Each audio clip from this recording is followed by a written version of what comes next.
Hi everyone, and welcome to the Corridor Cast. Today's guest is Harley Morenstein, a longtime friend of mine and an old YouTuber like me. We've been on the platform for about 8 years and have learned a lot of interesting things while doing so. Harley's got a wealth of stories, and he's an interesting guy. He's not just the founder of Epic Mealtime. You might be excited to learn about what else he has seen, what else he has heard, and what else he has done, and the interesting insights he has in the world around us. For example, what is it like meeting and working with your heroes? And then what is it like to learn that you are somebody else's hero and that you have changed and influenced their life? Or, for example, what's the difference between fame and celebrity? And what do you do if one of your friends on Facebook starts saying racist things? How do you deal with it? All that and more with Harley. Hello, everybody, and welcome to the Corridor Cast. This is the third episode with our guest, Harley Morenstein. Now, Harley and us, we go pretty far back. In fact, I met Harley right when we were starting Corridor. And we've basically journeyed through the wonderlands of YouTube together over the past 8 years, sometimes holding hands, sometimes just looking each other in the eyes, but generally sharing the adventure. Harley, for those of the people here who are not familiar with you, how would you introduce yourself? Hi, my name's Harley. I'm the sauce boss from Epic Mealtime, a cooking show on YouTube that's been around for 8 years. And I met Nico and Sam like so long. I remember the day very clearly. I went to go work with Freddie. I met you guys, and you guys were like, "Oh yeah, we do YouTube also." And we're like, "Oh yeah, what kind of shows do you make?" You're like, "Oh, we only have one video." We were like, "One video? What's your one video?" And then I was like, "You know that Call of Duty video?" We're like, "You guys made that Call of Duty video?" It was like the first time in my life we're like, "You're just two guys. You're just two guys." Like, and it was like a whole crazy production. This was like an extreme. If you guys aren't deep in Corridor, like the deepest, this is a deep Corridor cut here. It's so deep, right? It's not even on our channel. It's not there anymore? It's on Freddie's channel. Oh, that Frozen Crossing was on his channel? Yeah. We put that on his channel when he had like 20,000 subs because he had just gotten partnership, and we spent like $200 in the video, and we're like, boy, it should be nice to have those $200 back. And so we just got partnership, and so we're like, hey, we can upload on your channel and get the ad revenue back. Yeah. Yeah, and here we are 8 years later running a business on YouTube. Yeah, how crazy is that, right? Like, yeah. It's insane. It's been fun being there, like knowing Nico and Sam since the very beginning, because in this industry, YouTube, Hollywood, any industry, I guess, it's hard to find like real people. Mm-hmm. And we've been like connected for 8 years now. So for 8 years, I've watched and you've watched, and like it's always good to like, you know, because I've been in Canada, they've been here, and like to come and touch base like every year and a half or so, or sometimes more frequently, and be like, yo, what's the space like now for you? Yeah. What's the plan now? What's different? What's changed? What about these guys or those guys or that channel or this company or that company? And it's just, yeah, we've been through lots of ups and downs, man. Woo! Isn't that crazy? It's been so long. It's almost 10 years. Yeah, it is really crazy. Like, I always thought college was going to be a long time. It's like, man, 4 years at school, that's a long time. And now, like, here I am 10 years out of college, and it's like, oh, man, it's been a decade. Old. Yeah. We're old guys. Yeah, most people don't even realize that, like, I'm older than 30. How 30 or 30 are you? What? Yeah, well, most people think I'm in my 20s, like, when they see us on the channel and stuff. Yeah. Probably because they're just running around like a bunch of kids still doing fun things. But yeah, I turned 33 in a week. Okay, yeah. So I'm 33 also, and like the hardest thing is when like I'm streaming video games. Because then I'm like streaming video games, and they're like, "Wow, bro, get a real job." Because like it'll be someone maybe that don't know that I have a real job, and this runs like tangent with my real job, and like so I just look like I look like this, and I'm like playing Red Dead, and I'm like really enjoying myself, and like people will come and be like, "This is just sickening, bro." Like, don't you have kids to take care of? I'm like, no, no. And like all this comes down to the fact that I'm just like, you know, I look like this. And then you look at, you know, I think it's one thing that we got to appreciate. At least we don't like, well, you and I, it's a different page. At least I don't look like this, and I'm trying to get something off the ground. Yeah. You know what I mean? And like, I feel bad for maybe the mutant people out there. Or even, and I don't want to go and say like, oh man, you're 33 years old and you're still trying to be a rapper. Maybe consider a new avenue of whatever. I don't want to be like that, but I do know that it's an uphill battle for those people, because like, you know, girls in clubs or radio DJs or whatever, they're playing like music for people that are like almost maybe half our age now, you know? Yeah. I was listening to some girl and I'm like, oh, this is a great song, cool music video. She's 17. I'm 2 times that. Yeah. I did 17 twice already, almost. Yeah, I will say in the film industry, it feels like at least being in your 30s is the right age. Because like trying to get a show off the ground, I mean, I realize that when you're pitching a TV show, it's no different than going to the bank and like trying to tell them that your grocery store that you need to get a loan for is going to be a great success. Like it's the exact same thing when you're pitching a TV show. And so if you're like 25 years old and you're trying to go to a studio and get them to make your show, like they're not going to take you seriously, even no matter how good your work is. No, it's true. Yeah, it's true. That's why like unless you're Team 10. Team 10. Yeah, then Team 10, you could do it. You know, if you're Jake Paul, they're like, hey, man, that sounds like a great idea. Let's get it. You know, so what? It's just you in the corner and you just shit on the floor. Yeah, that'll get like millions of dollars. I did hear a rumor that Maverick merchandise, the numbers are so different now from when we started this, but Maverick merchandise, I heard made $40 million in 1 month. That's crazy. Last year. That's crazy. Isn't that crazy? I mean, imagine the pressure of being surrounded by so many people just like eager to make millions of dollars off of you. Yeah. It's got to be a little insanity inducing. Yeah. Whereas, and you know what, like in our case, to an extent, it's a bit different. There's never been like just wow, Harley's so cool or Nico's so cool. Let's just like milk money out of them. It's just like we provided something. I provide a brand, you provide an art, whatever it is that people want to buy into. So it is different. Yeah. Although the $40 million deals never really came through. Never really panned out. What do you think it is that made like Logan Paul and Jake Paul so much more popular than the most popular YouTubers when we started? I think it's there's a whole new element of gaming the system that goes on. So like back in the day, you know, like before this podcast even started, like Nico had said to me, he said, if there's anything weird, if you say anything weird that you change your mind later, you know, let me know and we could pull it out. And I did a podcast with Tazon Day and he said the same thing to me. And whenever I did Epic Mealtime videos, I would say like to people like, you know, like I remember filming with, you know, other creators, you, yourself, whoever, Jenna Marbles. I'd be like, if we say something or do something that you don't like, let me know and I'll pull it out later. Whereas in this day and age, people are so keen and so quick to expose one another in exchange for viewership. We don't have that. We didn't have that. And I think like, it's like, you know, I don't want to say it's it's a disadvantage, but it's something that is different today. Like I don't want to say that like we're better or our generation of YouTube was better. It's just different. And in this one, there's like no shame in some of the content that you'd put out there. Yeah. Like like I would never put out a video, you know,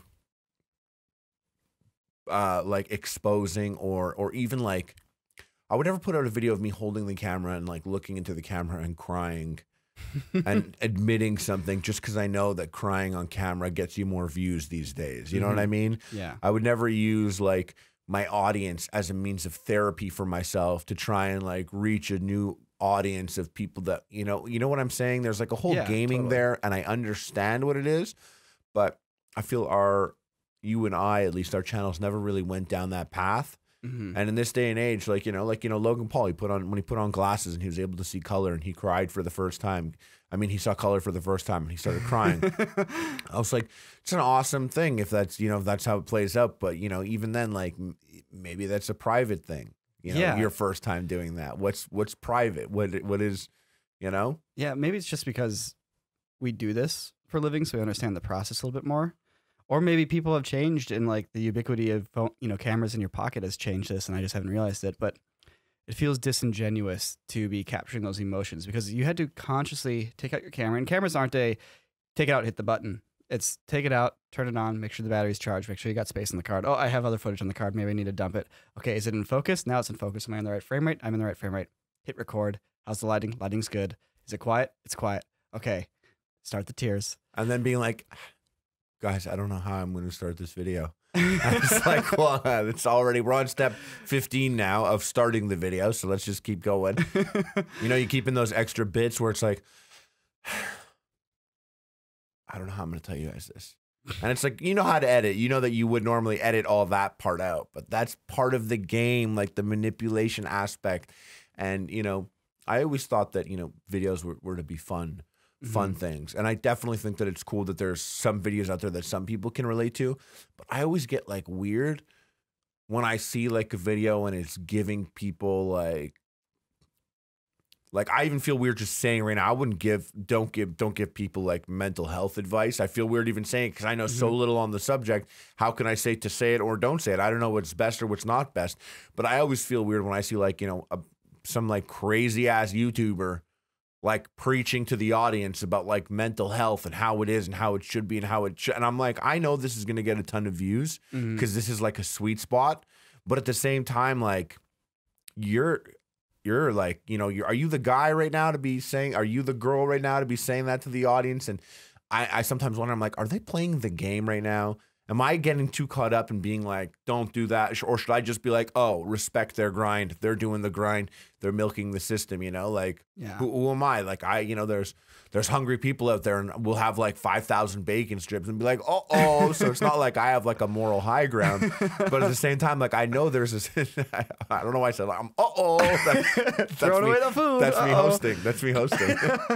I don't know. Like, maybe there's this like, it's just it's more of a game now, I feel, and people play the game more. And or you even, we made videos, we made content. Now there's a lot of the game involved, and sometimes I click things. It's like my guilty pleasure. I'll watch Keemstar videos. I'll watch Strombler. I watch all that. You're probably smarter than me. I feel like you don't watch that shit. I don't watch that stuff. Man, you stupid, bro. You're missing out. I mean, but yeah, I go down those holes. I grew up like. They have getting this weird mentality about art and music where it's like, if I didn't like the person creating the art of the music, I would just give up on the product they made. Like I was able to, I guess, make that sacrifice sometimes. I have my little bits of hypocriticism here and there, but yeah, I feel you on that. I have bits of hypocriticism with that. Like, you won't catch me dancing to Chris Brown, even if he makes like a really cool track, because I'll always remember the crazy pictures of Rihanna. And I'm a huge Lil Dicky fan. And I remember when Lil Dicky made the song, Chris Brown, it was like so funny and so good and so excellent. But at the same time, I was kind of like, you could have made that song with anyone, you know? Yeah. But like, it's so weird to do it there. But then, you know, I always feel weird when I'm going to go and like take some sort of moral high ground because it's like, who are you? You know, you're like bacon guy on the internet. Shut up, man. Just watch the video. You know, like, and now like, what's another one that I saw recently? Harry Potter, Fantastic Beasts. You know, there's this whole like alleged stuff with Johnny Depp. I don't know much about it, but like all these people have been like, don't go see the movie because, you know, he's not a good person, you know, and I'm like, yeah, don't. He's not a good person, but I know I'll watch the movie. I will end up watching the movie, but I never want to make like, I never want like me to be consuming content to be some sort of political stance on something or whatever. And it ends up being, even everything I'm saying right now is a stance in itself, and I don't want it to be. You know, sometimes I just like get so ignorant, but I'm just like, why can't everyone be happy? Why can't we be chill? Why can't we make videos based on video games back in the day and not be like, yo, my brother had sex with my girlfriend and now my family's torn apart and I'm telling all the 10-year-old kids watching my vlog about it, buy my merchandise, you know? Yeah. Maybe that's why I never sold 40 mil. Maybe that's what it is. I never gamed the system that hard. You know? Like, you know how much merchandise you would sell if like Team Nico and you just punch Sam in the face one time? Think about it. Well, yeah. I have this theory that, you know, film media in general, it's always been about trying to make something feel real. So back in the day before cameras existed and it's just theater plays, right? You have to be a good thespian. You have to go on the stage and you have to feel the emotion. You're giving a performance, but you're also trying to make authentic emotions happen. And the more authentic the emotion, the better of an actor you are. And then the camera comes along. It's like, oh, we can make these scenes feel real. We can capture real images. Now these pretend make-believe plays feel even more real. Oh, we can get real props. We can get real sets. We can get lighting. We can put, you know, get our actors, put them in costumes. You know, we have costumes. We're going to try to make them feel like we're doing a scene for real. And that's evolved, and that's evolved, and that's evolved to where we are now, to where the closest we have to making something real is literally capturing it in the moment as if it's real. Now, most of the stuff is still fake. Like a lot of stuff is still staged. Even like the voice I'm putting on with you, like our conversations are not this tight when we're just hanging out. They are not this cohesive, and I am not this articulate. But we still elevate slightly when the camera's on. But like the art style of the vlog and of YouTube these days is like the closest thing you have to seeing something real. And I find myself sitting through like 2 minutes or 3 minutes of downtime waiting for something real to happen because somebody puts "wait for it" in the title. And like I would walk away from a TV show if it did that. Like, because to me, it's fake. They could have edited it, but this video is real. Something real is going to happen, so I'm going to watch. So whenever people want to ask about vlogging, I know exactly what you mean. People like be like, oh, like, you know, people closer to us, because I feel like it's one generation or one half generation after us that really embraced the vlogging. Mm-hmm. You know, YouTube was vlogs. Then I feel like our era came in and was like, no, we could be better than that. Let's make shows. Yeah. Let's give like Food Network or action shows a run for their money, you know? And I feel like we did that. But then the generation or half generation after us brought vlogs back to an extent and really started to do that. And I know other creators like us would ask me that because I started vlogging, you know, which I went to Shay Carl, who was before and during us. I was like, oh, how do you vlog? Like I asked about vlogging and stuff. And like to what you just said, I would tell people like, take the camera out and it's weird. The camera's out. And you're like, hey, what up? I'm here with Nico. And it's weird and it sucks. But once that camera's up for 30 seconds, real things start to happen. Yeah. Now, even though like it's an awkward real thing that wouldn't happen with the camera being there, there are real interactions because there's no guidelines and it's just the camera sitting there. And like a lot of my vlogs like end up being that, like, you know, like I'm going to leave that whole piece in where, you know, you were like, me and Nico were filming like right before. And like, he was like, oh, do this. Oh, and if the podcast is up, do that. I'm just going to put the whole chunk up exactly as is. I like to not edit them. Like that's it right there.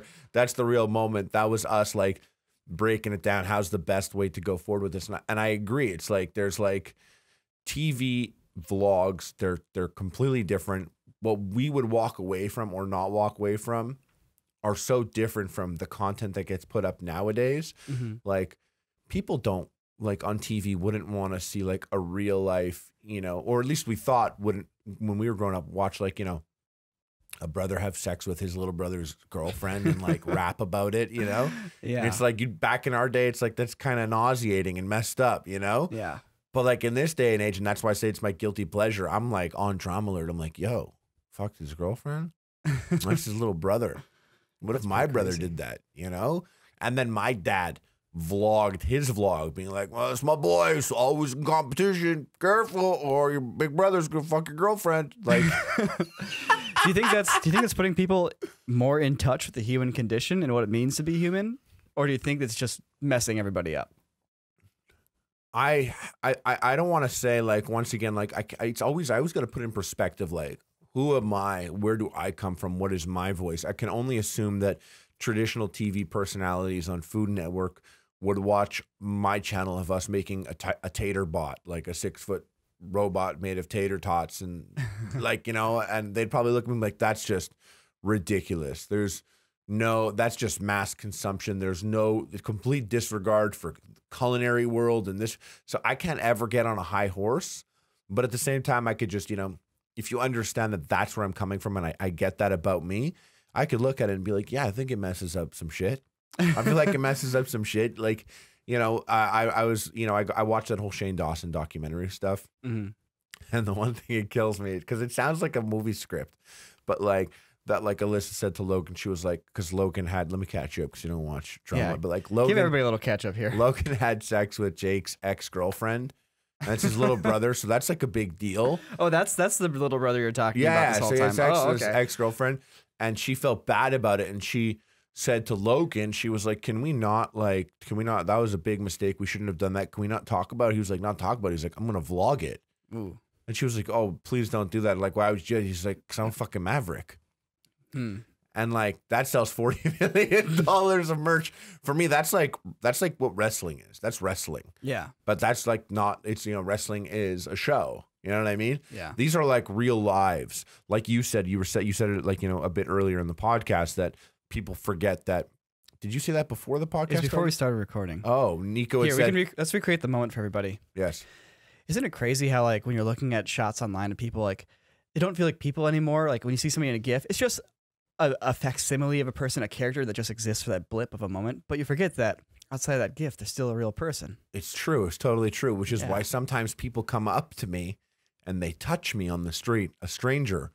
Someone will come up to me and grab my arm and shake me and go, South Spouse. And I turn around and I'm like, hey, how are you? And then they walk away and I'll like look at people I'm with. I'm like, yeah, that guy just touched me. I don't know him. But like that's people, they don't realize because every Tuesday for the last 8 years, I've been like, we're friends drinking and eating together. Yeah. So I agree with that. People forget that they're people. And that's truly what it is. And like in this particular scenario, we're just like, oh man, Jake Paul, what an asshole. He's being an idiot on the news channel. And and it's like, man, when I was 20 years old, or a lot of people I know when they were 20 years old, like weren't the coolest guys or nicest people growing up. And imagine if like my older brother was like fucking my girlfriend and my dad was like, straighten up. Put on your game face. This is a vlog. Like, and because his dad's like does vlogs too. Like, you mess up the whole family like that. And like the mom makes video. And they're like, she's like, be sexier. And like all these things. It's just like, I could just imagine. I like, thank God. And Epic Mealtime happened when I was 25. I thank God all the time that like I was a full-time teacher for years before Epic Mealtime. That Epic Mealtime didn't happen when I was 21. I would have killed it instantly. I would have ruined everything so fast, Yeah. I just get the vibe that you're probably a bit more of a responsible person I could be. You might be a little bit more reserved with your actions.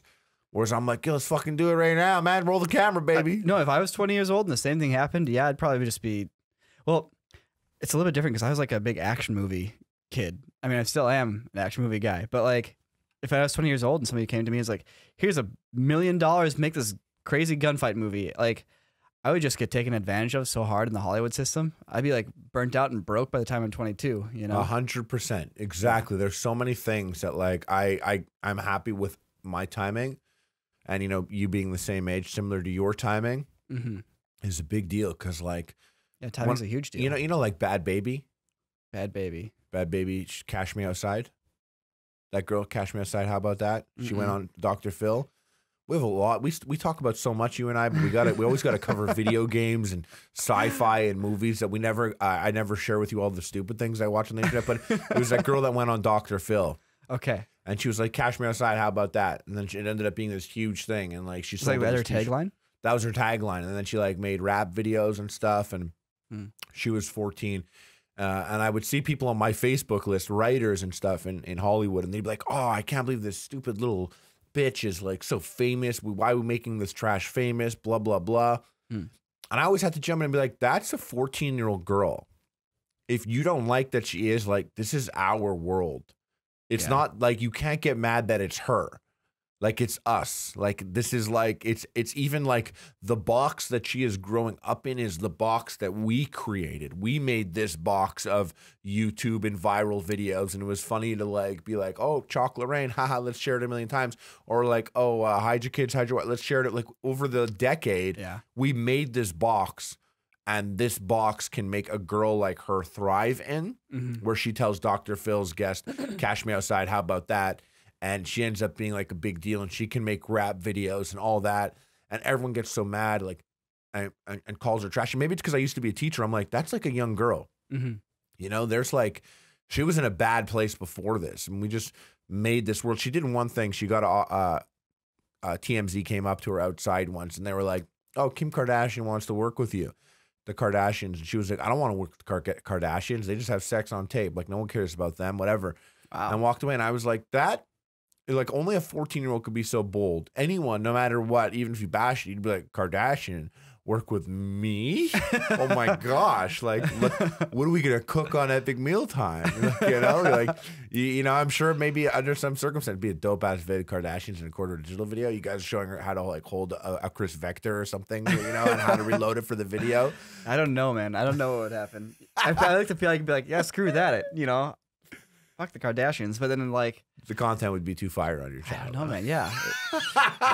It'd be too good. The problem is, like, I'll get these like ideas like, oh, it'd be cool if we had this personality, mainly so I could like parody them or make fun of them. Yeah. And, you know, like put them in a space or a position that like you would never expect to see them in because it's so hilarious to imagine them as that. You know, I treat them like actors. I put them in their role of the character and have the character do something funny and it gets a reaction. But like, yeah, that stuff would never pan out in real life. But like for her, it was just like, it's like makeup or who knows what. She didn't even ask what it was. She was just like, no. And I was like, that's commendable. Ballsy. That's commendable. You know, she does like outlandish stuff, but she went on Dr. Phil for a second appearance. And she walked out and it was Dr. Phil got rid of the whole audience and she came out and she was like, where's the audience? And Dr. Phil was like, I thought that you would respond better if we didn't have the audience. And she says, you ain't got no show if you ain't got no hose. Oh. And I thought that was like so that's like that's funny. It is funny. Even though she's a caricature and like, you know, it's a little irresponsible that a 14-year-old girl is doing it. There's a timing and a brain pattern there and it's funny. And I actually think that could be like, she could be like cultivated better and she could, you know, go down a path. And I was just like, oh, she needs help. But then she goes on to say how a lot of the bad things that happened were her mom's doing. And that she wanted to use her power to stop people from being bullied because she gets bullied a lot now and she used to be bullied. And it was like, no one's coaching her on that. And she is a good person. She wants to people not be bullied. And so she's funny and she's crazy. And she's like, you know, like she says stuff and like, you know, we could even go down the route that she like, you know, appropriates a different culture or whatever. But like the truth is like, you know, there's something good here. It's a 14-year-old girl. She's still growing up. How could we just be so quick to bash? And even though Jake Paul is like 7 years older, I was always like, well, I'm like, the guy's 20 years old and he's got like tens of millions of dollars. You know, do you know why it's called Team 10? Tell me. Because there's 10 digits in a billion. Oh, wow. Now that's actually like, it's not like that's true. So it's unfortunate, but that's like the funniest thing. That's no different. You ever watch Silicon Valley? Yeah, it's a Trace Commas Club. Exactly. It's the same thing, but it's real.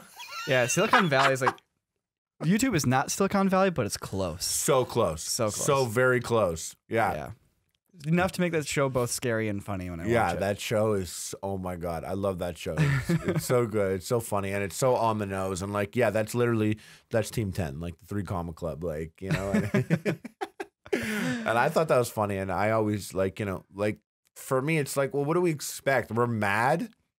We live in a world where we put him there. And now we're mad that he's acting like a 20-year-old about it. What do you want him to be like? How should he be like? And then no one's ever going to sympathize with him. But I can't help it. Maybe it's because I make YouTube videos too. And maybe because I've been on the receiving end of like crazy drama where people being like, you're a bad person, Harley, because you did this or that, not knowing how everything else is.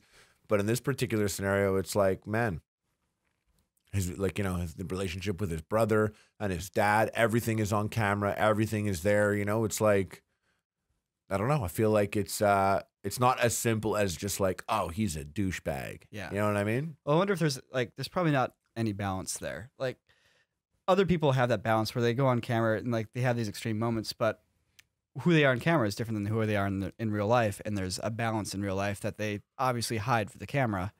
And there's people who are just, they've become so, like they live in it so much that when the camera's on, that's just who they are. Like that's the person that they've become.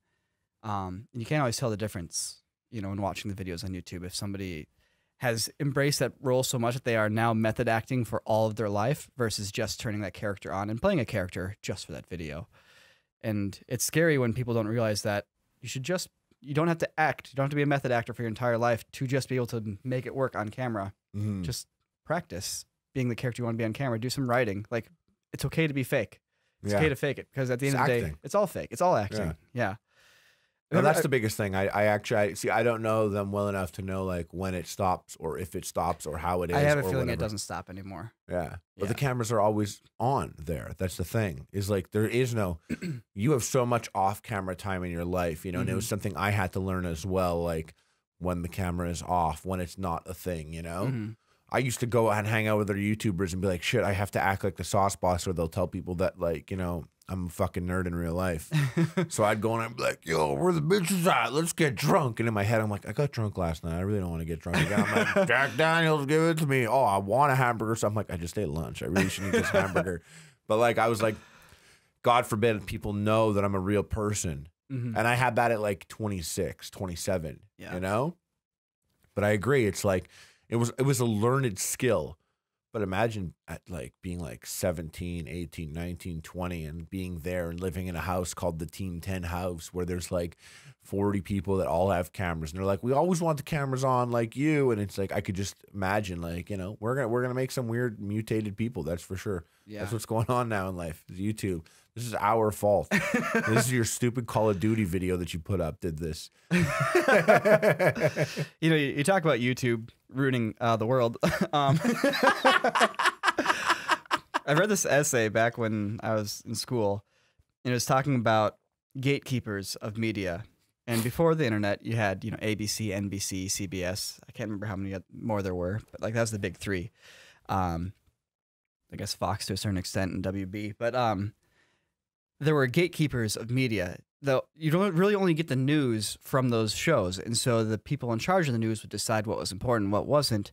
And when was it the right time to put out a story that wasn't as popular or something that people might not like, but everybody needs to hear it. Or it's just everybody needs to get cultured a little bit. So we're going to throw something out there that's not super entertaining, but we need to take a moment and teach people this moment. And so you have these gatekeepers that, you know, ideally they were benefactory, you know, ideally they were being helpful or trying to enlighten people. But there's also, you could argue that they could also be biased. They could manipulate the system. They could control the information. And so there's that, you know, freedom side of it, the freedom of information side of it, which kind of rallies against the concept of gatekeepers. And so it was talking about how the internet doesn't really have that issue. It doesn't really have gatekeepers. It's free information for all. The flip side of that is that you only seek out the information that you want. And there's also no one stopping you from putting out fake information, false information.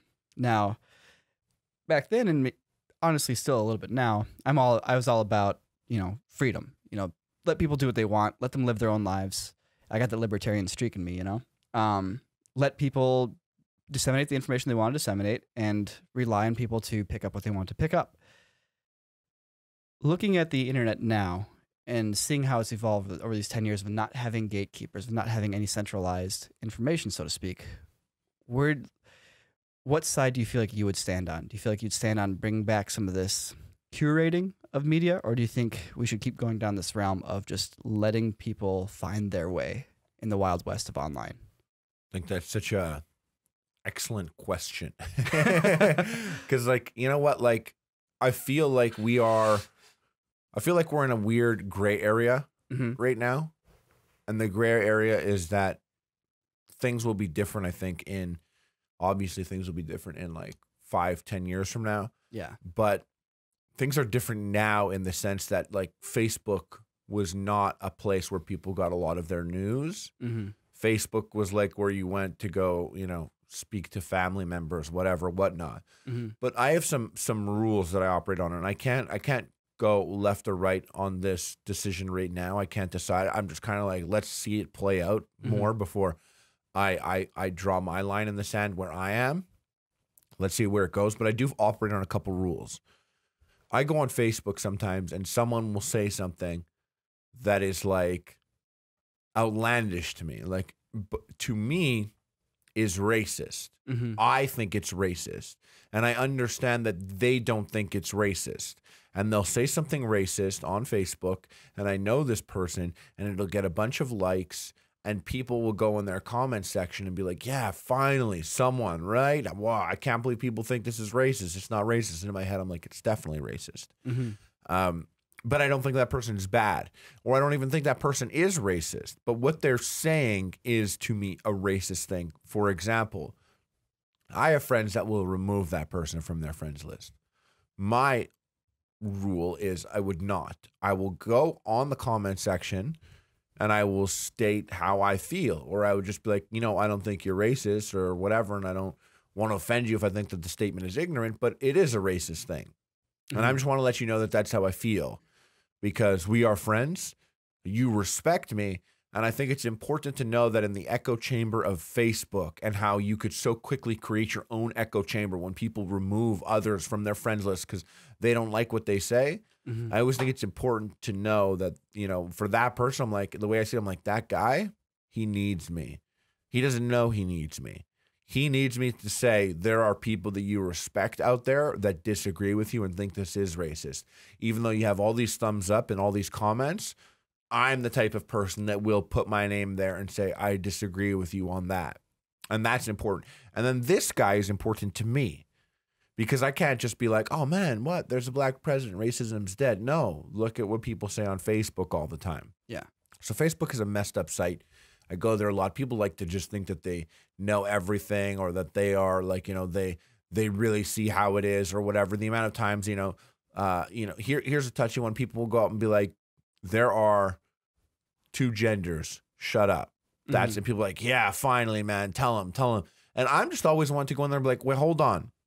I know from what I learned in kindergarten, boys have penis, girls have vagina. But isn't there something more at work here? Something more at play? Like psychiatrists, psychologists, they change the DSM every year, half year. There's always like new diagnosis. Is that a disease? Is that something wrong? We don't understand our brain. We don't understand even why some foods work for some people's bodies and other foods don't work for other people's, or why some diets work or other diets. We're learning about our bodies. We're learning about our brain. And when you get to sex and gender and the implications of our brain and our bodies and the mix between the two, all I'm saying is let's just keep learning. Let's not shut the conversation off right away. Yeah. But people want to close that conversation down immediately. People want to shut that conversation off. And I'm just one to say as a voice, let's just keep approaching it. Let's keep learning it. But when that guy is there and he says that, and then there's 100 people on his friends like, yeah. He's emboldened to be like, yeah, that's how it is. Case closed. I just want to be like, there's other people out here with other opinions. And I'm not saying you're wrong. I'm just saying I think we have a lot more learning about ourselves to do as humans. There's so much more growing that can be done. And I think with all the fake news and all the conspiracy theories and the crazy stuff going on, I feel like we're in this place where I can't say if we're responsible enough. I want us to be responsible enough to do it on our own. And, I also don't want to say, oh, let's go back to curating it, because curating it is we're just putting other people in charge. And are they responsible enough? I always think about this subreddit that I always go to. It's called Boring Dystopia. Oh, yeah. Yeah. It's it's a good subreddit. It's really, this is it. We're really fully in that. It's like 1984. We always thought it'd be like, oh man, they're going to have cameras in our homes and they're going to know when we're doing bad stuff or whatever. And it's like, no, we do all have cameras in our phone, in our homes. My TV has a microphone and a camera. It's a Samsung TV. So I could say volume up. I'll never do that. Don't lie. You just want to listen. You're trying to listen, And now they have that Alexa. That follows you around. It is so crazy. Yeah. Speaking of subreddits, what are your favorite subreddits? What are some good subreddits that people should subscribe to if they're not subscribed? Funny enough, I don't subscribe to subreddits. I just go to them. Okay. But I never hit subscribe. Wow, you're like an old man on the internet. Yeah, I've never subscribed to a YouTube channel. Never. So you just keep a mental list that you go to every Yeah, I go there. That's it. If you go to it enough, YouTube will just be recommended. You'll be like, oh yeah, thanks, bro. But the subscriber notifications, I always felt like it was a wonky system from the beginning. But I like to go to r/action figures. Okay. Young Toy sense, Boy. Yeah. That's right, guys. YUNGTOYBOY on Instagram. I take pictures of my toys. They're good pictures, actually. I'll vouch for them. I actually really enjoy that Instagram. Yeah, go there, guys. But I go to action figures, and you'll see people who take far better pictures than me. That I like to go to. I do like to go to cringe. Okay. I always thought cringe was one I used to go to for years for cringy content.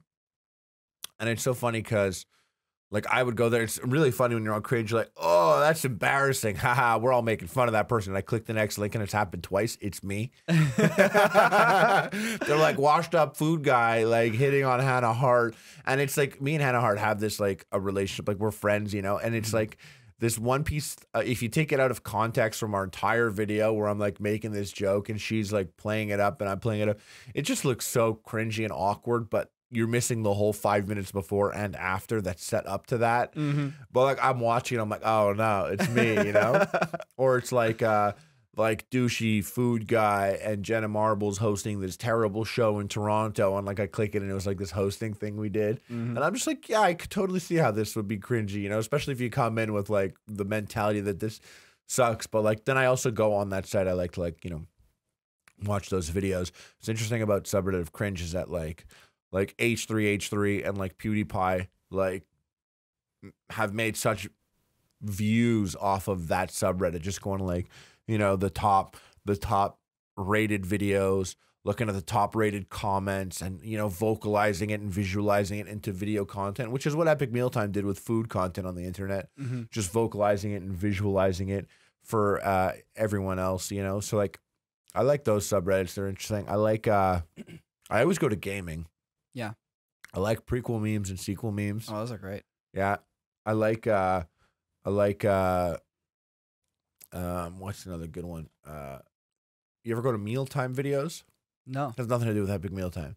But they're just like mealtime videos that are like 8 minutes long, 12 minutes long, like the perfect length, like by time. Oh, mealtime isn't like videos to watch while you're eating. Exactly. Oh, cool. So you go to mealtime videos, you put it up. You that sounds like a great subreddit. It's so perfect. It's like I'm writing that down. Yeah, it's like 9-minute documentary on, you know, this YouTube channel or something. Or sometimes, you know, that guy, that Captain Disillusion. Oh, I love Captain Sometimes Disillusion. he makes great mealtime videos and they'll just have his time.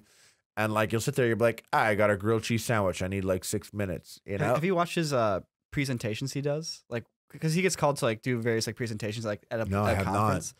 He is by far the best presenter I have ever seen. Like he has coordinated, like he stays in character for his presentations. And the problem is Captain Disillusion has makeup all over his face. Yes. I mean, I don't know if you know the backstory to Captain Disillusion, but he's a robot who cut off somebody's skin and is wearing the skin over the top half of his face. That's why he has that makeup, which makes it seem cooler in a way. But so a conference, he can't just show up and just do it as himself. He needs to show up.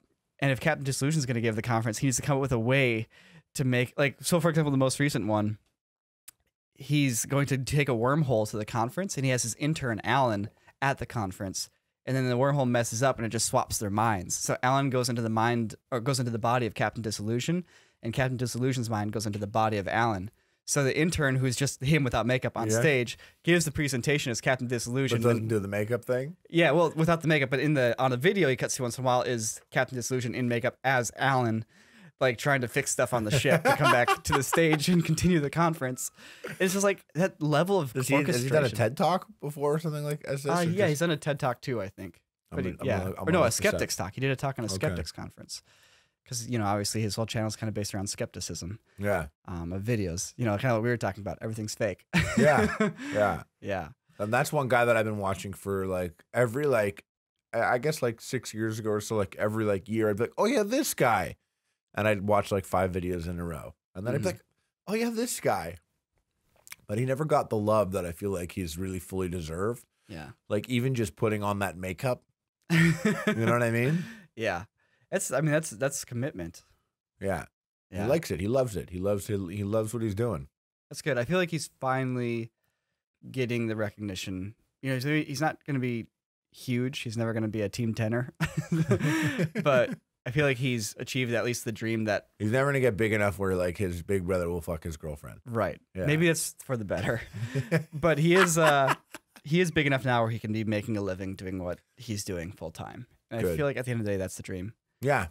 That's the biggest thing is when people are always like, oh, what do you want to do? Like, where do you want to go? And I'm like, I kind of want to just continue going where I'm going because I know what I do right now is a pipe dream for many people. Yeah. Even though I have ambitions and I want to continue doing it, like that's how it is. Like even for yourself, like as much ambition as you might have, or where you want to go from here, or how much you can grow, or what Quarter Digital could be even more, is it's already reached that point where it's pipe dream status for people. Yes, very much. And so I want to continue surfing that wave. I want to continue doing that. And yeah, I do have aspirations. I do have things that I want to keep doing, but I still want to maintain what this is, you know, like I want to keep doing it. Like I love doing what I do. I love that it still exists. You know, I love that it's still a thing. I've never been one to chase views.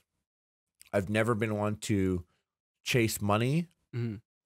I've always lacked like strong business ideals. Mm-hmm. I've Wait, always you say that, but you've ran a successful YouTube business for 8 years. That's this world that we live in. I would be terrible. Like, I watch movies, I watch TV shows, I read books, and I'm just like, I would suck there. Like, Oh. I would suck. Like, if you got me like in real life. yeah, like if it was like, you know, you had me like in ancient Greece, or like, oh, big man, let's show him how to fight. Like, I'm dead so fast. You know, like, I'm dead so fast. Or like, you know, like if it was like, you know, like the Depression, like I'm not there on time. You know, I'm not a punctual guy, and punctuality is like a very important business aspect. And you know, being a teacher. Have you ever had a high school teacher like show up 10 minutes late to class or 15 minutes late to class? You're legally alled to leave if they do show up. That is the rumor. That's why it said outside my door, you're not legally allowed to leave. It always said that. But like, yeah, like I can thrive, and I'm always so happy that I live in this time, in this world. It's not like I am fortunate internally myself. It's like I'm fortunate externally with the world. Mm-hmm. Like, now I'm 33, and like you're telling me that like there's Marvel movies, Marvel comics, anime is popular, video games are popular, the internet is monstrous. Like, everything I learned growing up in high school, that like being in the quote unquote like friends with cool kids, you know, like I played on football and stuff like that, and like I had lots of cool friends. All the things that like I would have to hide from them, or that were uncool to them, are like the cool things now. Mm-hmm. You know what I mean? Like, yeah, that, much. like, I'm lucky for that. I'm lucky that, like, you know, I could play video games and make that a job. I'm lucky that a Marvel movie can come out and I could be like, well, you know what? In the 90s, and I could talk, you know, about the 90s Marvel world for an hour and put it up as a video, and people want to watch that. Like, I'm lucky for that stuff. The world that we are in is one that I was able to thrive in, not because of me, but because the things I loved by chance ended up being the most popular things in the world, you know, or in culture that we are in right now. So, do you think there's a bit of a dark side to that, though, in the sense that, you know, they say if you do what you love for work, you'll never work a day in your life. But the risk is that you take what you love and you make it work. interesting. Like, I've talked to a couple of different video game streamers. I'm like, do you guys play video games for fun when you're not streaming? And most of them are like, no. Or at least very different types. I do. You do. I play video games. I'll be like, oh, that's cool. I'm like, cool. And I get off, and then I'm like, then I do things in video games that I don't do on the stream. But then again, I only stream, like, you know, I'll stream like 2 hours in a day. I don't do the 6-hour streams. Mm-hmm. So that's a big difference. But I agree with that. Like, you know what? It was when I first read about achievements in video games. Mm-hmm. Like, you play Xbox, you unlock an achievement. I had read a comparison that like if you do something that you love to obtain something, no matter what it is, you will end up resenting the thing that you love. Mm-hmm. So if you love eating pizza and you love playing video games, and you have to play video games to get pizza, you will eventually be mad at video games, because sometimes you just want pizza. Yeah. And you'll get mad at video games for being in between you and your pizza. And I like filming and laughing and producing and being with my friends and eating. And there was a point where I got there on Epic Mealtime. And it's funny because it's like documented, unfortunately, because we never miss a week. So there's like a couple months period where I just full on hate the show. I hate the show. I hate that it exists. I'm so tired of the character. I'm tired of everything, and I didn't want it to exist anymore. And then I was just fortunate enough to snap out of it quickly, where I was like, wait, like, this is awesome. This is a good thing. You know, I forgot, like, what are the options? What are my other lives? This is why it's so important that I did something before I had a real job, quote unquote, before. Because even though it's hard work, it's not the same as, you know, being somewhere at 8 a.m. on someone's dime to do like a tedious task, you know, and I did that full time. And so luckily I snapped out of it. But those months I experienced it. And those months, like that experience is why I understand why guys who had awesome jobs working with Epic Mealtime left Epic Mealtime. I understand that. I'm like, I've been there. And I'm also keen on people chasing something new or doing something, or, you know, blossoming or spreading their wings and doing something else. I'm keen on that also. So I respect that. But at the same time, like, I always thought that the job offered at Epic Mealtime for myself or for whoever worked there is like, it's just the best job. Like, you might find something better for sure, or you might find something more lucrative. But ultimately, like, that's a very rare chance, because what we do is, like I said, we operate on something that is most people's pipe dreams. Yeah, it's hard to find 2 pipe dreams in one lifetime. Of course, it really is. And that's why, like, you know, I've had other YouTubers come to me, like, you know, like years ago, and they're like, Epic Mealtime, like, you know, you should really separate and go and do something else. Because, you know, we used to get 2 million views in a week. Now it'll get like sometimes 300,000 views. Or sometimes maybe 1 million. And if it gets 1 million, I'm like, oh my God, wow, big deal again, you know? But like, it'll get like 300,000. I'm like, yeah, you got to move on. But the way I see it is like 300,000 people give a shit. Like, you know what the visualization of 300,000 people is in a room? Yeah. Well, Picture it. Wrong. They don't fit in the room. I had to sign 1,000 cards. Like 50 was way more than I thought 50 would be. 1,000 took me hours. Yeah. Yeah, and that's just 1,000. Like 1,000 views on a video doesn't seem like a lot of views. Yeah. But if you have to sign each card for each person, it's like, whoa. See, and you know what? What's funny is like when you have a bar mitzvah, you, Nico, when you have a bar mitzvah, when I finally have my bar mitzvah, you have to write a thank you card. It's just tradition to everyone that went there, and like I had a big bar mitzvah with like 300 people. So it took like a month of like an hour after school every day, like sitting down, and maybe subconsciously that resonated with me, the value of one view, you know? And I sat there and I went and I like was like, thank you for coming. It means so much to me. Harley Morenstein, 300 times. Like, oh my God, like that's insane. It is. It really is. So when you see 300,000 views, you know, like I feel bad for some YouTubers that were like, top, like, you know, #1 channel on YouTube. And there was a time when Epic Mealtime was the most watched channel on YouTube. And it's like some channels, they're just like, they're younger and they're like, oh, the views. And they get obsessed with the views and they want the views. And that's so important. And then their views drop and they're like only getting 800,000 views. And I know that they're panicking. I know that they're freaking out. Like, I know some YouTubers have looked at Epic Mealtime and been like, oh God, I hope that's never me. I hope I never fall to 300,000 views. That would be terrible, you know? But like at the same time, Epic Mealtime is more lucrative today than it ever was. Maybe with the jerky and maybe with like, you know, the trust from brands and stuff like that. But I'm so happy that I stuck with it and I never got caught up in that. Like, you know, I would watch lots of YouTube. So I would watch lots of Fousey and, you know, God bless him. I would watch his videos and, you know, he had the most views on YouTube. And then he went from like the most views on YouTube to a new generation coming. Like someone like Rice Gum got more views. And Rice Gum called him irrelevant. And like it flipped him upside down. You know, and as someone who's been called irrelevant by Rice Gum as well, like, you know, I saw that and I was like, oh, that's funny. But for him, it was like the rug was ripped out from under him. Like some people go on YouTube and think that, you know, and they'll be #1. They think they'll be #1 forever. Like, I know. Like, I just know that, you know, Jake Paul will not be #1 on YouTube forever. I know that, you know, Logan Paul would not be #1 forever. You know what I mean? I think one of my favorite channels is Pewdiepie.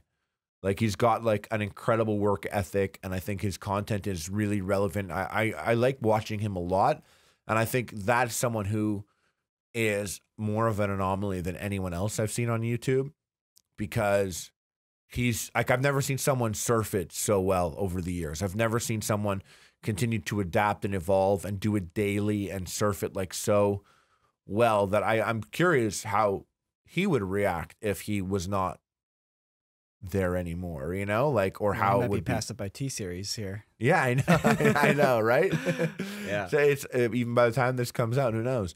But like I just like I know some YouTubers, they chase those views, they chase the subscribers, and I've never been that. Going back to like what I said before, I've never chased money, views, subscribers, because then there's this void, and you'll never fill it. And even if you get 10 million, now you'll want 100 million, and then you'll want 1 billion, and then you'll want 2 billion. And no matter what, you'll never be able to fill that void.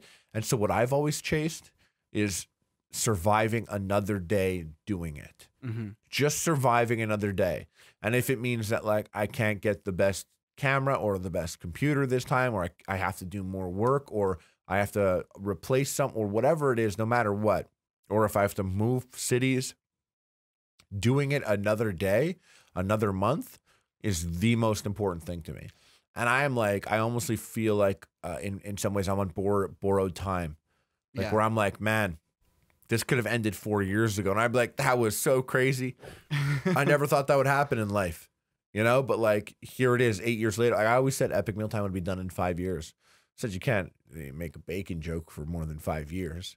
You know, now we're like 8 years, and I'm like, I know it'll go for 10. I'm going to stretch it till 10, you know? And then once Epic Mealtime's been around for 10 years, it's like, shit, Epic Mealtime's been around longer than WCW Nitro. And like kids grew up watching WCW Nitro, like their whole life, their whole childhood. But Epic Mealtime might be around longer than that. And like, you know, and I just want to survive continuing doing what I love. And like you said before, like it's the dream. Like that is the dream. Like Captain Disillusion doing what he wants as a living. Yeah. You know? Do you have that worry that like next year the brand deals might stop, or that, because it's kind of an unknown out there, you know, it's always evolving. Like, do you live on that anxiety, or are you pretty comfortable? No, I've been there. I've been past those. I've been past the times where there's like no brand deals, you know, where brand deals are at a minimum, where they just don't come through. I've seen like our number be at one number and then go down to like 25% that value. And I'm like, let's do it. And then I've seen it go back up to what it was again. It's like, I've been there before. So like, I mean, as ridiculous as it sounds, or as cocky as it sounds, like going into Epic Mealtime, and of everyone that's ever been on Epic Mealtime, I had two friends. I had Sterling, who we started it with, and then you met Sterling that first day I met you. I think the reason I remember that day so clearly is because both you and Sterling are very tall. Yeah. And it's like two very tall men. We were like tall Canadian dudes, like just like, we're from the mountain. Sorry. Like, yeah. I mean, also to be fair, like you were back then you were one of the bigger personalities. And honestly, that's probably not the right way to put it. You were more clearly a character than almost anyone else on YouTube at the time. Everyone else was kind of a nerdy kid trying to figure out. I know you're also a nerdy kid, but like you didn't seem like a nerdy kid in your channel. You actually seemed like somebody stepped from what would usually be a TV position into YouTube, and you were one of those like first people to stand out like that. You know, you were very clearly a big character, and like that stood out to me too, because I hadn't met anybody else like that on YouTube. Yeah, thank you. It's true. When I went to VidCon and I met a lot of YouTubers, I'm like, yo, what up? I love your channel. They'd be like, you know, and then 3 years later, they're wearing like all Gucci and they're like, sup, bitch. But I did watch a lot of YouTubers like change in that sense, you know? But I remember my first VidCon, I'd go up like, people were like, yo, what's up? And they'd be like, oh my God. And then literally they're like pulling up in like the dopest cars 3 years later. And like, you know, like it sets in. But I know what you meant. Like, I know what you mean. It was like it was a rare channel at the time, Epic Mealtime. It was rare at the time. It was different. It was like, you either like, you know, if you were a face, you were like, what's up, guys? I'm eating my cereal. I'm going to play my little acoustic guitar and sing you guys a song I wrote. You know, it was like a different time. It was different. But my friends were, you know, Sterling, and we had a falling out. But we cleared the air there, and like, you know, him and I, we've hung out a couple times since then. And my other friend going into it was Amir. And Amir is still on Epic Mealtime. And like Let Me Know likes to say, a guy on Epic Mealtime, he always says, Amir won the Epic Mealtime Hunger Games. Oh, yeah. So like, he's like, no matter what, like, you know, Amir won the Epic Mealtime Hunger Games. I'm like, yeah, Amir's like, you know, Amir's clutch. Amir was cooking on Epic Mealtime at the beginning. And then he went to editing. And then he went back to cooking. And so the reason why I bring it up is that, like, you know, when I say I just want to continue doing what I'm doing, at the end of the day is like, all I need is this iPhone and a mirror. And like, we have an Epic Mealtime channel. Yeah. And I definitely do not want to discount, like, you know, like Mike Santos, Dan Harush, like guys that I work with now, you know, my cousin Justin, who produces on Epic Mealtime now. I definitely don't discount that at all. They make it quality. They make it better. But in its most basic form, at the end of the day, all I need is this phone and a mirror and we're good. Which is why I feel so bad about, like, you know, Smosh.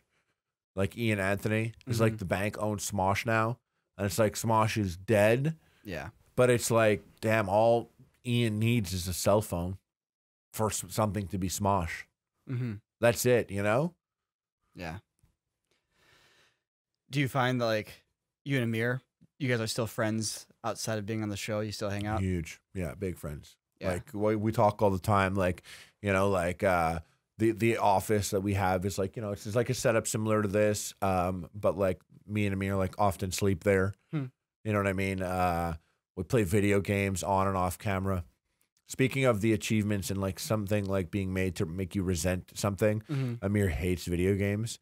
He loved video games. He used to chase achievements, those so much. He like chased them for like 4 years and then just like completely like just broke down. Like, and he'll never admit it, but he won't even touch a PlayStation game because he can't get achievements. He despises PC, but like he'll play Xbox and like he'll still chase the achievements. And I'll be like, oh, achievement. And he'll be like, I don't care. He cares a lot. It's weird. I feel like Amir has taught me a lot of truths about life. Yeah. He's like a very honest guy. Yeah. And I can tell when we make a good video because of how he reacts to it. Yeah. Yeah. But Amir is also like, he's the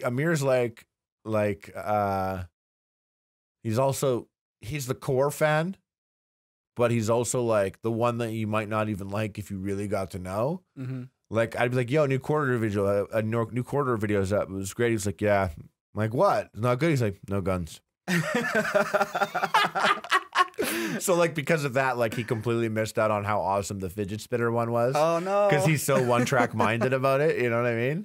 But like that, he likes what he likes. He knows what he likes. You know what I mean? Like he's like, you know, he's got his firearms. He's got the things that he loves, the things that he respects. He definitely watches your videos the instant they come out, you know, because I don't subscribe. He'll tell me, you know, when there's a new one. He's the bell for you. Yeah, he's the bell. Amir's actually the bell for so many things. A lot of my shortcomings in the business world are ones that Amir has. So Amir's like extremely punctual. Amir is great at time management. You know, I'm good at communication. I'm good at, you know, like encouraging people, empowering people, you know, but I do think that I lack some elements of being a good leader to an extent. And over the years, I'll recognize some patterns about, like, you know, what some people will get mad at me over or what some people won't be happy about or whatever, things like that, you know? And like, I guess I could be like ruthless unintentionally with certain things. You know what I mean? What like, do you mean by that? Like if you mess with Epic Mealtime, or like you have something like that, or a problem with Epic Mealtime, like I said, it's so important to me that I do this every day. Like, then I'll never hold a grudge, but I'll burn a bridge. Or like you'll burn a bridge with me. The bridge is burnt. And you could always, I've had people who've been on Epic Mealtime, who've left Epic Mealtime, come back to me and apologize for how it went down. And then I've had other people that, like, you know, I will know firsthand, they'll go and they'll talk shit about me, or they'll talk shit about Epic Mealtime. And like, I'll remember that, you know? I do remember in one specific scenario, like someone being like, oh, Harley's a bad person. Harley's not good. Cause you know, they had a brand deal for, with a cooking company to do some cooking stuff. But I heard about it. So I went to that company and I said, Amir will do it. And I brought it to Amir. And that person lost that deal and I gained that deal. Now, I don't think that makes me a bad person. The way I see it is like, it's in the business realm. You're not on my team. Amir is my friend and is on my team and he can do it. And so I leveraged my power, quote unquote, or I leveraged my brand to take a brand deal from someone and give it to one of my people. Yeah. And like, I don't find that no, but I do understand why that person would go and say, I am a bad person for that, because that's bad for them.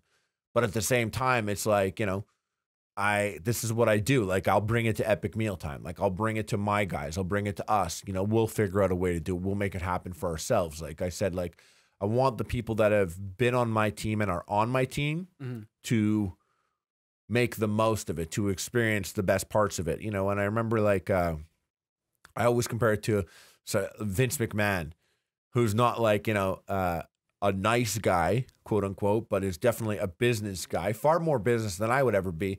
But he always said, like, wrestlers would want guarantees. They'd be like, oh, I want to be guaranteed this, that, and, in terms of money. And his saying was that I don't give guarantees, I give opportunities. And that's always been the Epic Mealtime thing. Epic Mealtime is just like, Epic Mealtime can't guarantee you anything, but Epic Mealtime can give you an opportunity. People have left Epic Mealtime and gone on to do like incredible things that maybe they wouldn't have done if it wasn't for Epic Mealtime. And I know this firsthand because I have opportunities that I would have never done if it wasn't for Epic Mealtime. I would have never been in Kevin Smith movies if it wasn't for Epic Mealtime. We're filmed with Arnold Schwarzenegger multiple times, James Franco, Seth Rogen, if it wasn't for Epic Mealtime, Yeah. I wouldn't get to cut the line at the Cheesecake Factory because the hostess recognized me if it wasn't for Epic Mealtime. Do you get recognized pretty often on the street? Yeah, I have a face. Yeah. Like I have a look and a face, So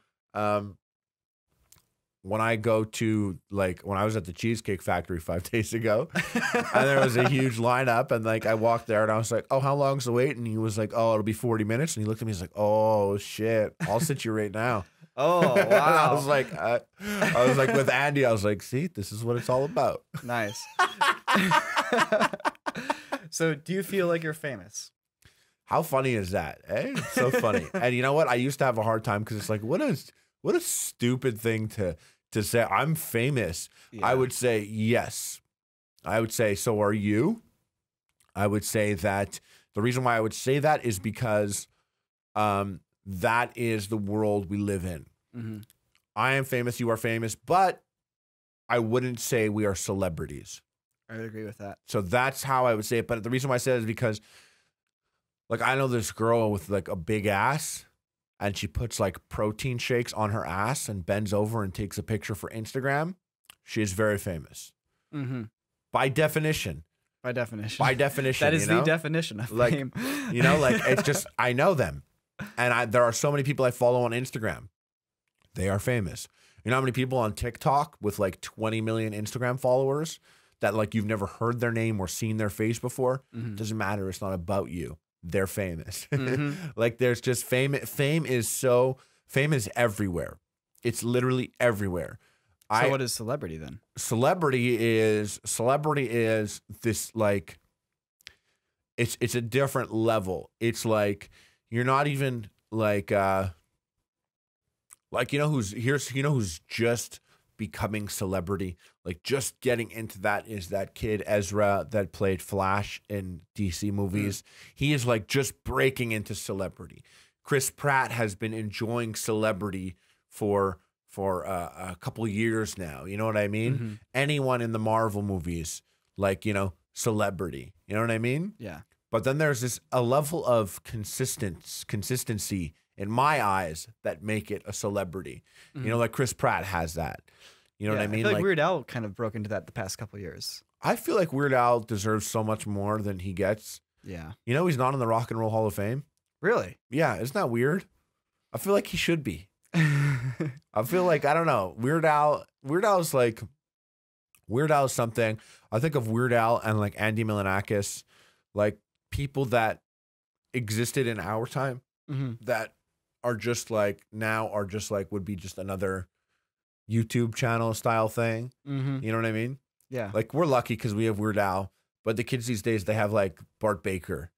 You know what I mean? It's like, they're the same thing ultimately, but Weird Al is just like, he did it at a time where there was a middleman. Like he had to go and audition and pitch, and he didn't just like throw it up and like game a system. There was no game. You had to convince people that are like, jaded and look at multiple people every single day. And yeah. And there's a grind there too, where it's like, you're doing that over and over and over and over for years. Weird Al's beyond celebrity. He's like icon, Yeah, I think. I'd You agree know, with that. he's But like an that could icon. also just be because we're of his era. Yeah. Yeah, no. He's an icon. You can't take that from me. I think Weird Al is great. I think like, you know, then there's celebrities, but then there are people that are celebrities, but like they're like icons. Arnold Schwarzenegger, Sylvester Stallone. And you filmed with Arnold Schwarzenegger. Yeah. And even if today they're not as famous as, you know, Chris Pratt or like, you know, like they are, it's just something that like a level that can't be taken away. You know what I mean? Yeah. Like Chris Pratt is now at a level where it can't be taken away. You know what I mean? It's just, it's too much. Jim Carrey is an icon also. Yeah, they're part of culture. Exactly. It's like so deep, you know? Yeah. And that's why I said that kid, who plays the Flash, Ezra Miller, because I feel like he's getting there. And if he has like a couple decisions in his career, like then he becomes that, you know, that full on celebrity status. You know, I think he already is a celebrity, but you know, I can't. You know, I think Logan Paul and Jake Paul are celebrities. Yeah. Yeah. I think if I were to expand on what you're saying, I think a celebrity requires you to have that touch on people that puts you into culture. And this is interesting. Like The Rock is almost not quite there. Like I think he's done enough and he's been on the grind for so long that he's a celebrity, but he's never quite had his Schwarzenegger moment. He's never had his T2.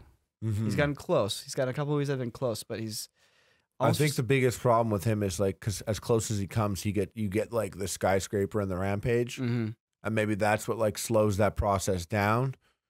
Like one step forward, two steps back. It's almost like he's too much of a businessman. Like he's making movies that are bringing in huge budgets and like keeping the Rock machine going. You know, the $7 machine. Yeah, but I feel like he needs a little bit of that moment where he stops being a businessman and starts trying to make something that really I feel like connects. He's going to be in. Doesn't he play like? He's got a movie coming up, a superhero movie, and I feel like that's like the fast track to celebrity these days. Yeah, he's like you do a celebrity movie, and then you do then you win an Oscar for something else, and then it's like you're there. He's gonna lose a lot of weight for Ryan Gosling, I feel like is so ingrained in culture, and so many people know him and his movies. You know, like that. I feel like he's celebrity. You know what I mean? Yeah. I feel like he's up there as well. Yeah, for a lot of people, Drive is their favorite film. Exactly. And I think when you're in something like that where you connect with people on that deep and The Notebook level. also. Oh yeah. Yeah. I actually have never seen The Notebook. Oh, you haven't? I highly recommend it. Yeah. I know it's like such a thing, but no, I definitely recommend watching The Notebook. It's really good. It's like a very good movie. I'm sure it's very well made. Ivy will be overjoyed for me to sit down with her one evening and watch it with her. Tonight. Maybe. Monday. I recommend it. It's a good one. And I remember I put that one off for a while. Another one I put off for a while was Brokeback Mountain. Oh, yeah? Didn't like it. Wasn't good? No. I feel like Ang Lee's a little hit or miss. It wasn't my thing. But it was also like people like, oh, you need to see The Notebook. You got to check it out. I'm like, okay. You need to see Brokeback Mountain. You got to check it out. But it's like, I don't want to watch these movies because they're gay. Literally. It's about two gay men. And the other one is like, oh, what, love? Come on. But then I ended up watching them. And yeah. Did the same director do The Notebook as Brokeback Mountain? No, they were just two movies that were recommended to me that I remember everyone talking about over a period of time. And I was like, nah, I don't need that in my life. I find it strange that the same director of Brokeback Mountain also did the Hulk movie. The Hulk, yeah. The big Hulk where he just keeps growing and doesn't stop growing, right? Yeah, I think so. Yeah. He has very clearly purple pants. Yeah. Yeah. At the risk of asking a super vague question, I mean, I'm a huge Schwarzenegger fan. What was he like? He was really, really excellent. So I don't know if you know, but the first movie I ever saw in theaters was Terminator 2. So what's that? What a movie. I know. The only reason why I do what I do today, or I am where I am today, is because I saw Terminator 2 at 5 years old, and I walked out of that movie and I was like, that's what I want to do when I'm older. I want to make movies. I want to be in movies. I want to write. That's so cool. I want to do that. Like I just know that's what I want to do. And I'm like, I'll make a movie with Arnold Schwarzenegger. And my dad said, oh, so clear. he came to the movie and he said, "What's the plot?" And I was like, "What's the plot?" And I was like 6. And I remember him explaining to me what the plot is and the word "the plot." And just that whole interaction of seeing Terminator, what's the plot? And, you know, just being like, oh, like thinking about movies from that day forward. You know, my dad had a video camera, and like I always messed around with the video camera. When I was going to school, I would like bring in projects that used the video camera. And instead of doing a regular presentation, it would be a movie, a video presentation. And that's what made me want to do it. So filming with Arnold Schwarzenegger was so incredible and so awesome. And like the one thing that I didn't expect was he enjoyed it. Oh yeah. And the reason why he enjoyed it was because I got there and I was fanboying like big time. And I was like really excited, and I was like explaining how excited I was, and I was apologizing for being excited, blah blah. And he was like, really, it's okay, it's okay. And then I found out like from his people that like in this day and age of like Dwayne Johnson's, Channing Tatum's, Chris Evans, and Chris Pratt's, like he's happy to come across people like me that are like, you're the fucking god, bro. You're the guy, man. All this shit only because of you, man. People only use guns in movies because of you. Like, you know, like he liked that. I got to share some really extreme jokes because like I had some extreme jokes written for Epic Mealtime, and so I shared these extreme jokes with his assistant, and he was like, he's got a twisted sense of humor. He's like, go share it to him. So I did. I went and shared it with him, and he loved it. He laughed, and then he started to tell me something that was kind of messed up, and it ended up being a joke, and it was hilarious. And I grasped like that he's got like a really twisted sense of humor. But he was so great. He was really awesome. And then we got to film with him twice. And Amir brought his Predator Blu-ray, and like he signed it and everything.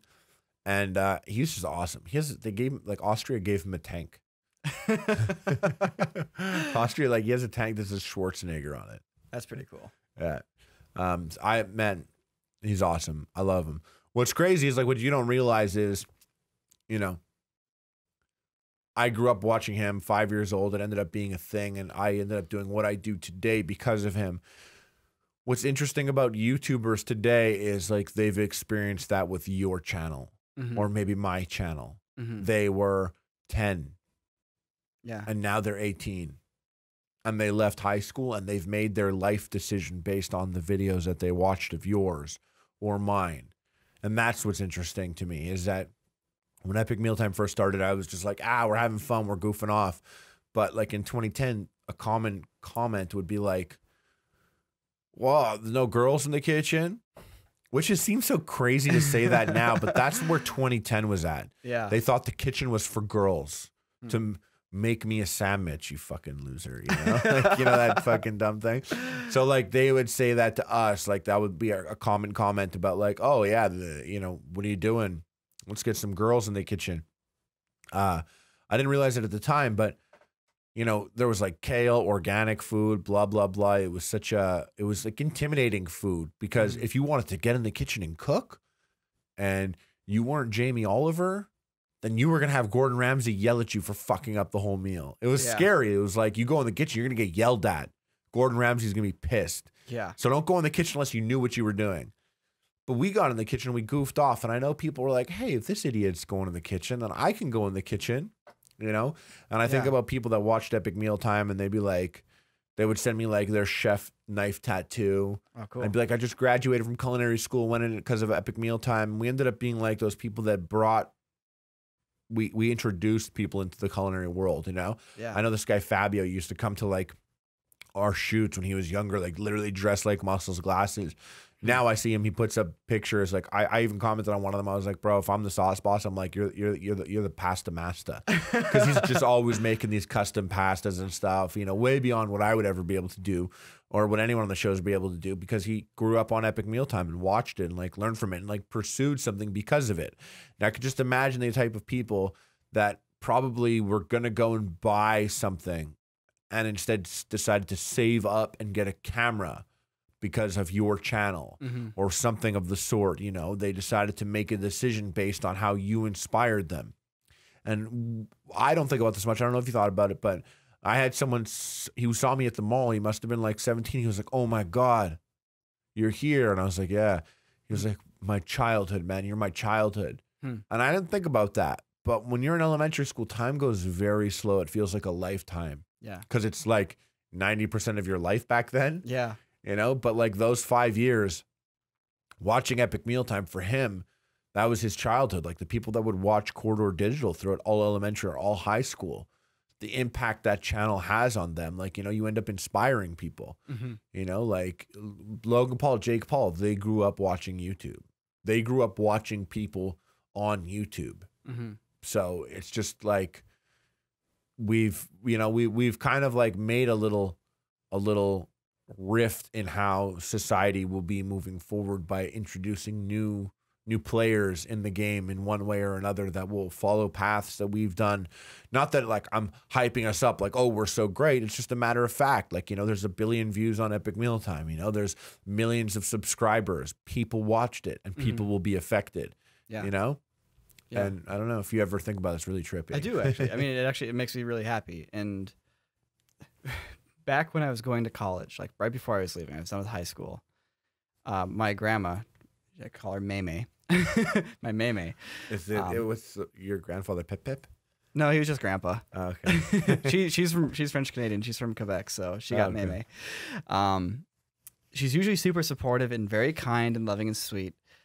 But she pulled me aside, and unusually for her, she said, "What are you going to do that's going to help people?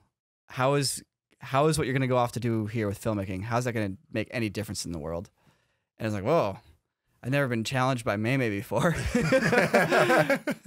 But when I hear stories like what you're saying here, that makes me think back to that conversation, you know, and if you've helped inspire people to pursue what they want to do, or we've helped inspire people to do what they want to do, that's helping people. And I'm glad that that's helping people. And I hope it continues to work that way.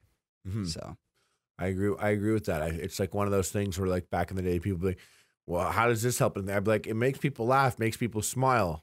And I'd be like, "Yeah, that's good. But this is a deeper thing. If it gives people fulfillment, then I'm happy about that also." And, you know, I know firsthand, because some people would message me, when you just look at the numbers of it all, like it's just simple statistics. Some people will base their life on being like, you know, there's 2 kids out there. There are kids out there that are friends, and they're like, "Yeah, we got to be like Corridor Digital." How'd Sam and Nico do it? And they go back and they look at your life story, and they're like, "How did they do it? Where did they go? What did they do?" And they're gonna like try and walk in your footsteps because they're happy with where you are right now, and they want to be like that when they're older. You know? Yeah. Well, I hope we continue to inspire people like that. I feel like this is like 33-year-old YouTubers. Like, this is how you look back. Like the kids, man. It's for the kids. Yeah. You know? Yeah. Well, guys, I think it's a really positive note to end this podcast on. Go out there and make a difference and inspire people to do good things, right? Yeah, exactly. Yeah. Well, Harley, thanks for coming out and sharing some of these insights and stories on the world and on what it means to be a YouTuber in this day and age and what videos mean to culture and all that kind of stuff. It's been a really insightful and interesting conversation. I appreciate you coming out and joining us on the podcast. Thank you so much for having me. Did I ramble? I felt like I rambled so much. That's what this is all about. That's what a podcast is, I guess, right? Yeah. It's about interesting ramblings. I mean, this is a pretty interesting rambling. This is like a ramble down a path with like a cliff on one side and some mountains in the distance. Like it was a path really worth rambling down for a while. Yeah. Good. So thank you so much. Cool, man. Thanks for having me, bro. You bet. Big thank you to Harley Morenstein for joining us on the Corridor Cast. It's a pleasure talking to you, Harley, and I hope to see you back sometime to delve into some further theories and life experiences that you might have to share with us. If you are subscribed to our YouTube channel, thank you very much. If not, please head over to youtube.com/CorridorCast and subscribe. Not only do we have every episode up there with video, we also have highlights and cool little tidbits taken from each podcast. And if you would like to listen to us on your favorite podcast service, we are available there as well, whether it's Spotify, iTunes, Google Podcasts, or whatever it's called. We're on all of them, so go check us out. All right, thank you so much. Hope to see you in the next podcast. Thank you.